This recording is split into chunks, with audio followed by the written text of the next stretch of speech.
संसद भवन परिसरात एनडीए आणि इंडिया आघाडी आमने सामने। राहुल गांधींनी मोदींच्या घराबाहेर आंदोलन केल्याचा मुद्दा तापला। नीट पेपरफुटी प्रकरणी पंतप्रधानांची पोस्ट। खटला जलद गती न्यायालयात चालवणार, तरुणांच्या भविष्याशी खेळणाऱ्यांना सोडणार नाही असा इशारा। ठाकरे बंधूंची आज पत्रकार परिषद। विद्यार्थ्यांच्या आंदोलनासंदर्भात भाष्य करणार। मुंबईत 26 जुलैला संयुक्त मोर्चा। दिल्लीत पुन्हा राडा। संसद मार्गावर पुन्हा दगडफेक। एसीपीसह 3 पोलीस जखमी। पोलिसांचा लाठीचार्ज, अश्रुधुराचा मारा। दिल्ली पोलिसांच्या अत्याचाराची राष्ट्रीय मानवी आयोगाकडे तक्रार। सर्व फुटेज जपून ठेवण्याच्याही हायकोर्टाच्या सूचना।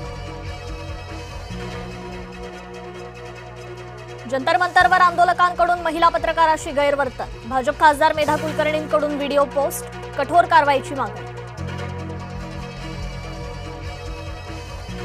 जंतर मंतरवर सीजेपीचं विद्यार्थी आंदोलन कायम, तर सरकारनं आश्वासन द्यावं। उपोषण मागे घेईन। रुग्णालयातून वांगचूक यांचं आवाहन।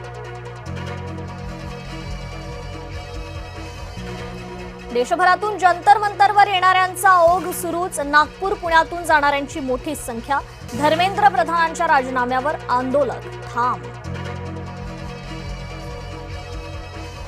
हिंसेऐवजी संवादातून प्रश्न सोडवा। अण्णा हजारेंचं मोदींना पत्र। विद्यार्थी आंदोलनाच्या पार्श्वभूमीवर पंतप्रधानांशी पत्रव्यवहार। दिल्लीच्या विद्यार्थी आंदोलनाला सलमान खानचा पाठिंबा। राजकारण्यांनी आंदोलन हायजॅक करू नये। ट्विटद्वारे सविस्तर पोस्ट।